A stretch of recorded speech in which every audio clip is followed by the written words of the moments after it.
सुना क्या हाल स्टूडेंट। हमने क्वांटम मैकेनिक्स स्टार्ट की थी, तो आज का जो हमारा टॉपिक है वो हमारे पास है हार्मोनिक ऑसिलेटर। इसका आज पार्ट नंबर 2 है। कल हमने देखा था कि हमारे पास कैसे हम ऑब्जेक्ट जो कि हार्मोनिक ऑसिलेट कर रहा होता है क्वांटम मैकेनिक्स में उसका हैमिल्टोनियन कैसे फाइंड कर सकते हैं अलजेब्रिक मेथड से। तो उसका जो हमारे पास लास्ट फार्मूला आया था वो हमने ये निकाला था, हैमिल्टोनियन ओमेगा एच कट, ये स्टेट होती है और ये हमारे पास 1/2 आता है। ये हमने कल निकाला था डिटेल से कि किस तरह हम किसी भी ऑब्जेक्ट का जो कि हार्मोनिक ऑसिलेट कर रहा होता है क्वांटम मैकेनिक्स में किस तरह हम उस ऑब्जेक्ट का उस पार्टिकल का हैमिल्टोनियन फाइंड कर सकते हैं। आज हम फाइंड करेंगे उस जो ऑब्जेक्ट है जो कि हार्मोनिक ऑसिलेट कर रहा है उसकी एनर्जी को। और देन हम देखेंगे कि क्लासिकल मैकेनिक्स क्या कह रही थी उसके बारे में और क्वांटम मैकेनिक्स क्या कह रही थी उसके बारे में, क्या दोनों में डिफरेंस है, क्यों हमने क्वांटम मैकेनिक्स में इस टॉपिक को पढ़ा। तो इन तमाम क्वेश्चन के आंसर इंशाल्लाह आपको आखिर में मिल जाएंगे। तो मेरा नाम जाहिद इमरान और आपका चैनल फिजिक्स एकेडमी। तो स्टूडेंट हमने हैमिल्टोनियन की वैल्यू तो निकाल ली, अब हमारा अगला काम हमने निकालना है एनर्जी को। तो चलें शुरू करते हैं हम निकालना एनर्जी को। तो हमें पता है कि क्वांटम मैकेनिक्स में जब भी ज़रूरत पड़ती है एनर्जी की तो हमें श्रोडिंगर इक्वेशन का यूज़ करना पड़ता है, जो कि ये कहती है कि किसी भी ऑब्जेक्ट, स्टूडेंट क्लासिकल मैकेनिक्स में ऑब्जेक्ट है, वेव है, दोनों अलग चीज़ें हैं। लेकिन क्वांटम मैकेनिक्स ये कह रही है कि जब भी पार्टिकल मूव करेगा तो उसके साथ वेव जुड़ जाएगी, वेव एसोसिएट हो जाएगी। अब वो वाला ऑब्जेक्ट जो कि हार्मोनिक ऑसिलेट कर रहा है उसके साथ भी वेव जुड़ गई है। अब उसके साथ भी जब वेव जुड़ी तो हमने उसका निकालना है एनर्जी।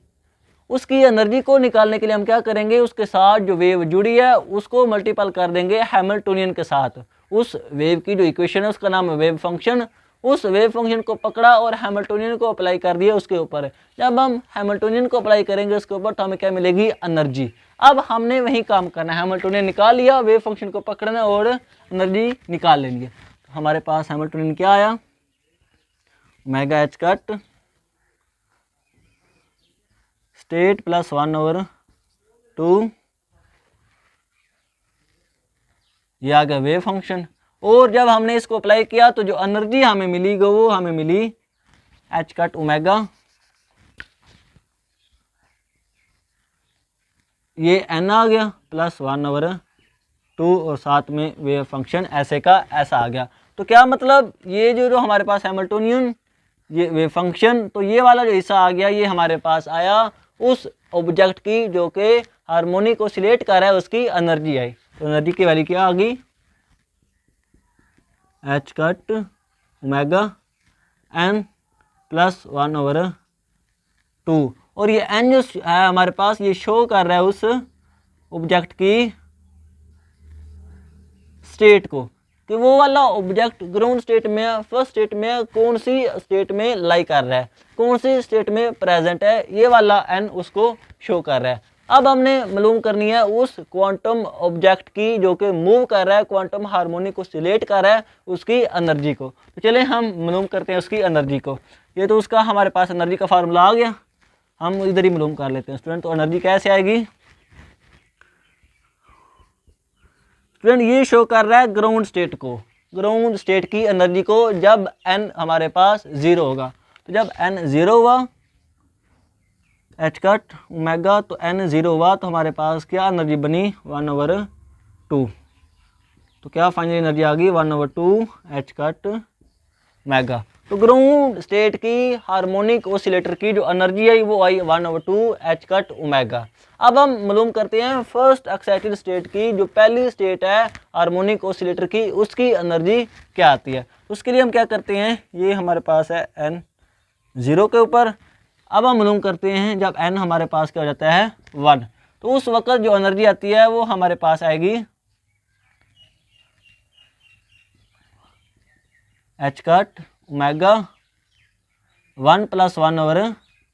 तो जो फाइनली एनर्जी आ गई उस हार्मोनिक ऑसिलेटर की दूसरी पहली स्टेट में वो आएगी 3/2 एच कट ओमेगा, ये वाला स्टूडेंट। ये वाली आ गई उस हमारे पास हार्मोनिक ऑसिलेटर की वो वाली एनर्जी, पहली स्टेट में एनर्जी आ गई। अब अगर हम इसको ऐसे भी तो लिख सकते हैं ना,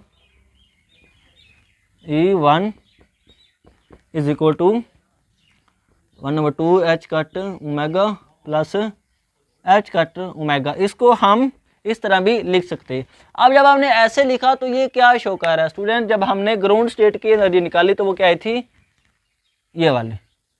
ये वाली जो एनर्जी है ये हमारे पास किसकी है, ग्राउंड स्टेट की एनर्जी है।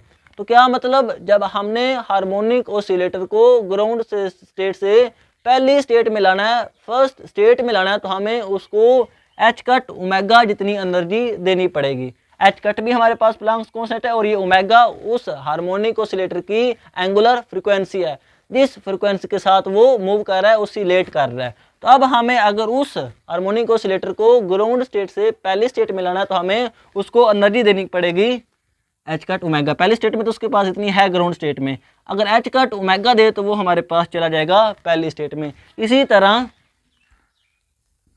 जब दूसरी स्टेट के लिए हम निकालेंगे तो वो क्या आएगी हमारे पास, एच कट ओमेगा 2 + 1/2, तो ये आ जाएगा 5/2 एच कट ओमेगा। ये हमारे पास आ जाएगी उस हार्मोनिक ऑसिलेटर की दूसरी स्टेट की एनर्जी आ जाएगी, जो कि अगेन इक्वल है 3/2 H cut omega plus H cut omega. Again हम उस जो हमारे पास हार्मोनिक ऑसिलेटर है, जो उसकी सेकंड स्टेट में एनर्जी आई थी, ये हमारे पास दूसरी स्टेट में जो एनर्जी आई थी, उसको अगर हम मज़ीद एच कट ओमेगा एनर्जी दें तो वो हमारे पास कन्वर्ट हो जाएगा, चला जाएगा दूसरी स्टेट में। तो क्या मतलब चला कि हमारे पास हार्मोनिक ऑसिलेटर को H cut omega energy provide करते जाएं तो वो अपनी स्टेट को चेंज करता जाएगा। अब अगर हम डिफरेंस देखें, ये E2 है और ये E हमारे पास 1 है,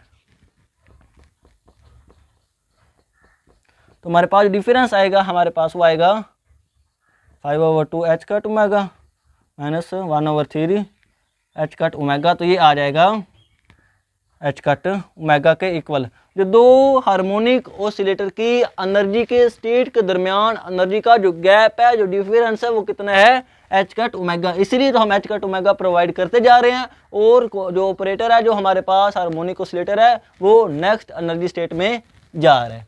अब ये तो था इसका हमारे पास क्वांटम व्यू। अब क्लासिकल व्यू भी हमने पहले लेक्चर में डिटेल से कहा था कि क्लासिकल कहती थी कि एनर्जी कंटिन्यूस है। अब हमने क्वांटम मैकेनिक्स को यूज़ किया, हैमिल्टनियन निकाला, उसको ऑपरेट किया, एनर्जी निकाली और ये सारी एनर्जी की वैल्यू निकाली। अब इतना काम करने के बाद हम देखते हैं कि क्या क्लासिकल मैकेनिक्स में फ़र्क है और क्या क्वांटम मैकेनिक्स में डिफरेंस है। स्टूडेंट, सबसे पहला तो फ़र्क ये आ रहा है कि क्लासिकल मैकेनिक्स का ये कहना था कि जो हार्मोनिक ऑसिलेटर है, जो भी ऑब्जेक्ट हार्मोनिक मोशन कर रहा है, उसकी जो एनर्जी है वो कंटिन्यूस है, वो हमारे पास कंटिन्यूस है। लेकिन जब हमने क्वांटम मैकेनिक्स में देखा तो हमने कहा कि अब जो ऑब्जेक्ट जो हार्मोनिक ऑसिलेट कर रहा है उसकी एनर्जी क्वांटाइज्ड है, उसकी एनर्जी फिक्स है, वो हर एनर्जी नहीं रख सकता, उसकी एनर्जी क्वांटाइज्ड है, फिक्स है। और उन दो फिक्स के दरमियान जो फ़र्क है वो एच कट ओमेगा का है। जो फ़र्क है वो क्या है, एच कट ओमेगा का। जो हमारे पास हार्मोनिक ऑसिलेटर है वो हर तरह की एनर्जी नहीं रख सकता, उसने मखसूस क्वांटाइज्ड और फिक्स वैल्यू ही एनर्जी की रखनी है, क्योंकि उसके पास होगी। और अगर हमने उसको एक स्टेट से दूसरी स्टेट में ले जाना है तो हमें कितनी एनर्जी प्रोवाइड करनी पड़ेगी, एच कट ओमेगा। तो पहला क्या फ़र्क पता चला कि हमारे पास जो एनर्जी है वो क्वांटाइज्ड है, वो फिक्स नहीं है। और क्लासिकल ये कह रही थी कि जो हमारे पास हार्मोनिक ऑसिलेटर है उसकी जो एनर्जी है वो कंटिन्यूस है। पहला तो आ गया ये फ़र्क, इंपॉर्टेंट है। अब दूसरा फ़र्क ये था कि क्लासिकल मैकेनिक्स ये कह रही थी कि जो हार्मोनिक ऑसिलेटर है उसकी ग्राउंड स्टेट की जो एनर्जी होती है वो 0 होती है। क्लासिकल मैकेनिक्स ये कह रही थी कि जो अभी हार्मोनिक ऑसिलेटर है, जो भी ऑब्जेक्ट है जो कि हार्मोनिक ऑसिलेट कर रहा है, वो मोशन परफॉर्म कर रहा है, देन उसकी जो ग्राउंड स्टेट की एनर्जी है वो क्या होगी, 0 होगी, उसकी वैल्यू 0 होगी। लेकिन क्वांटम मैकेनिक्स ने कहा कि अगर हमारे पास जो ऑब्जेक्ट हार्मोनिक ऑसिलेट कर रहा है उसकी एनर्जी ग्राउंड स्टेट में भी एच कट ओमेगा/2 होगी, उसकी एनर्जी 0 नहीं होगी। तो ये था मेन फ़र्क क्लासिकल मैकेनिक्स में और क्वांटम मैकेनिक्स में, और इस टॉपिक को पढ़ने में क्वांटम मैकेनिक्स में, क्योंकि क्लासिकल मैकेनिक्स और कह रही थी, क्लासिकल मैकेनिक्स में ऑब्जेक्ट था, वेव थी। लेकिन क्वांटम मैकेनिक्स में हमारे पास जो भी ऑब्जेक्ट होता है उसके साथ वेव जुड़ जाती है, हमारे पास ऑब्जेक्ट और वेव इकट्ठे हो जाते हैं, इसलिए उसके जो सारे कंसेप्ट थे, सारे फार्मूले थे, वो भी रिवर्स हो गए। तो ये था असल में हार्मोनिक ऑसिलेटर। आई होप आपके सारे कंसेप्ट इस हवाले से क्लियर हो गए। आज के लिए इतना ही, इंशाल्लाह मिलेंगे अगली वीडियो में। ओके, अल्लाह हाफिज़।